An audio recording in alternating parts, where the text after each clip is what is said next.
Chapter 26. The Desert. Simon was the first to wake. He had a splitting headache. "Hello?" a voice called out. Simon moved his head, but couldn't open his eyes. His head pounded. "Hello?" asked the voice again. "What?" Simon croaked, his mouth and lips dry. He cracked open his eyes and sat up with a jump when he saw the face right in front of his. "Don't be startled," the creature said. "I just wanted to make sure you were okay." Simon held his head. He had sat up too quickly. The animal before him was a black and white bird, standing on two long, spindly legs with an extremely long, thick neck. It had a large quiff of bright yellow hair on its head. It looked a bit like an ostrich, but different. "What? Who are you?" Simon asked. "I'm Patty the flamingo," she replied.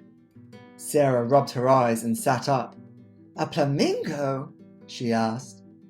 "Yes, that's what we are," Patty said, directing their eyes to the flock of birds that was strutting around the lake of water. "Water!" Sarah shouted. She jumped to her feet, but Patty held out her wing. No, she said. "You don't want to drink straight from there. That's where everyone swims and does their business."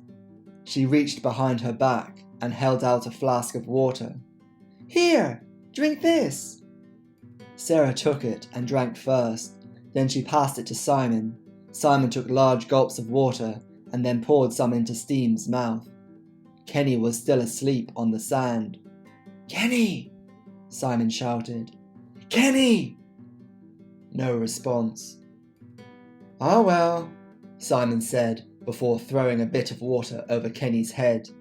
Kenny sat up spluttering. "What?" He rubbed his eyes. He saw Simon holding the flask with a cheeky grin on his face. "Why'd you do that?" he asked with a scowl. He looked around. "Where are we?"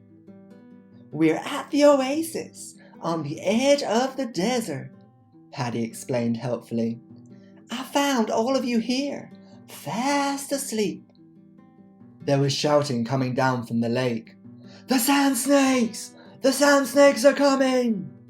There was pandemonium around the water's edge.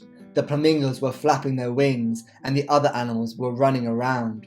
Panic had taken over. Patty turned to the trio and Steam. "Quick! We must go! You can come with me!" "What? Why?" Simon asked. "There's no time to explain! We must get to shelter!" Patty said quickly. "Follow me!" The three of them and Steam got to their feet. Simon checked the satchel with the two orbs. They still didn't feel great after being in the hot sun for too long, but their survival instinct kicked in. They ran behind Patty, dodging other flamingos who were running this way and that way, as well as other animals that had been at the oasis. Patty led them to a sandy hill with nothing else but a dead tree on it. Simon slowed, wondering whether Patty had been tricking them the whole time. When Patty reached the tree, she pulled on a branch with her beak. Some of the sand suddenly fell away. There were steps leading underground. Patty turned around to them. "Come on! Quick!" Kenny had turned around and could see huge, sand-coloured snakes coming over the dunes in the distance. He didn't want to wait around to see who they were. He was the first to reach Patty. The others followed quickly. When they were all safely below the sand in an underground bunker, Patty flicked a lever with her wing and the steps raised up, closing the opening. It was pitch black until Patty lit a lamp, and then another. They all looked around. There were pictures on the walls, a room with chairs and a sofa, and another couple of rooms off of the main one. "Welcome to my home," Patty said with a smile and catching her breath. "And sorry about that. The sand snakes are not creatures you want to be around when they're hungry. Please sit down. I'll get some food." Why were there so many of them? Kenny asked. There used to only be a few in these parks, but then the dam was built, and their food source started getting less and less. Patty put some dates, figs, and other fruits into a bowl and brought them over to where they were sitting. Over time, more and more of the snakes joined together as a hunting pack. Now they travel around the desert lands, devouring anyone in their path.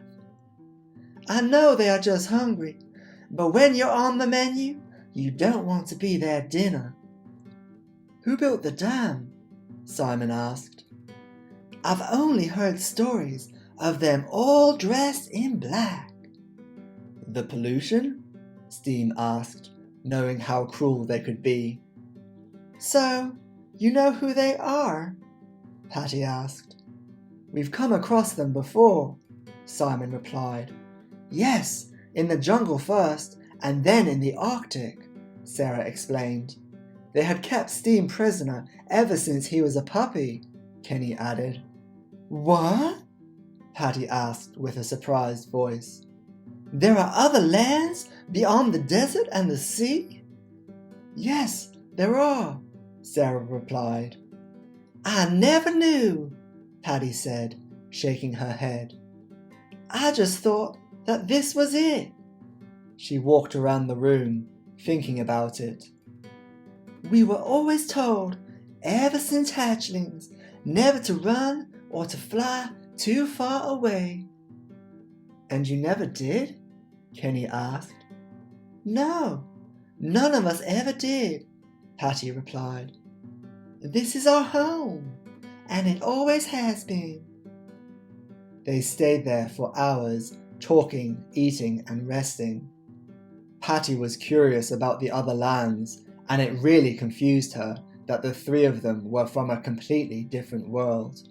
So they told her about everything she wanted to know. She also told them about the desert, the oasis, and the flamingos.